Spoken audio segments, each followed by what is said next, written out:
घरमा कतिवटा काम कुरोलाई त्याग गरेर महागुरु फागुनन्द साँच्ची माग्नै हुनुहुन्छ।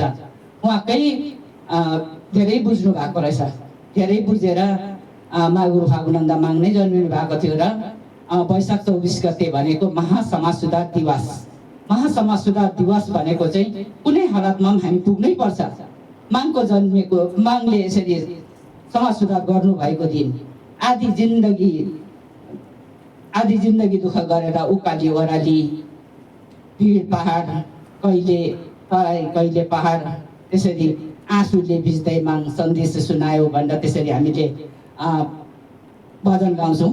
त्यसले गर्दाखेरि त्यसरी धेरै दुःख गर्नु भएको थियो र माग नै जन्मिनु भएको रहेछ। र हामी जस्तो फुच्चा, हामी जस्तो मान्छेले जति नै ठुल्ठुलो स्वरले कराए पनि कसैले सुन्नेवाला छैन।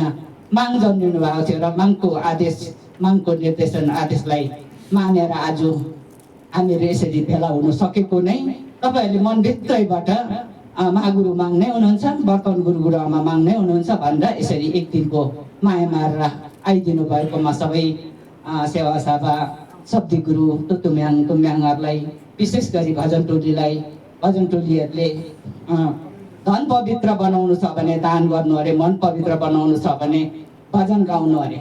त्यसले गर्दाखेरि यो जन्मभरि मिल्दछ दान गरी ल्याऊ, पर जन्मको लागि ढिकुटी भरि ल्याऊ भनेर यसरी धर्मशास्त्रले भनेको छ। र हामीले जति सक्दो दान गर्नुमा पछाडि नहटौँ है भनेर दिदीबहिनी नै हुन्छ, घरको आमाहरूले नै दान गर्नुमा अगाडि बढ्नुपर्छ भन्दै त्यो सल्लाह सुझावसँगै धेरै बोली बस्दा पनि अब मेन नै आजको भन्नुपर्ने कुरा चाहिँ 7 बुधे मुजुर्कामा एउटा मुजुर्का चाहिँ हाम्रो नारी स्वतन्त्र दिनुभएको थियो महागुरुले।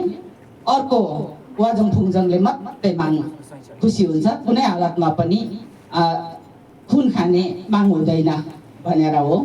अनि अब त्यो माछा मासु जाँड हँसीको त्यो सबै कुरो त्यो दिन नै अब चाहिने एकदम गकिलो कुराहरू त्यसरी महागुरु फागुनन्दले त्यो 7 बुधे मुजुर्कामा लेखिराखिदिनु भएको, त्यसैलाई डराएर हामीले अब अर्को एउटा हामी जस्तो मान्छेले लोइ जाँड नखाऊ रक्सी नखाऊ भन्दा हुन्छ र? हुँदैन। तर महागुरु फागुनन्दले त्यो दिनको 7 बुधे मुजुर्कामा लेखिराख्नु भएकोले धेरै हामी डराउँदो रहेछौँ मागले बोल्नु भएकोले गर्दाखेरि।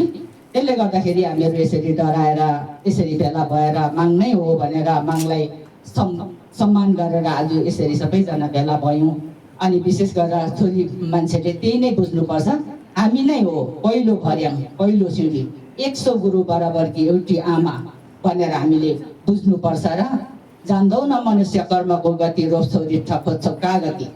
अनि रिठा रोप्ने आफू भने त्यही एउटा लामाको प्रवचन छ नि, आफू चाहिँ खुट्टा पसाएर टिभी हेर्दै जान्दै पर्दैनस् कि क्या हो भन्दै नानीहरूलाई कराएर हुँदैन अरे नि।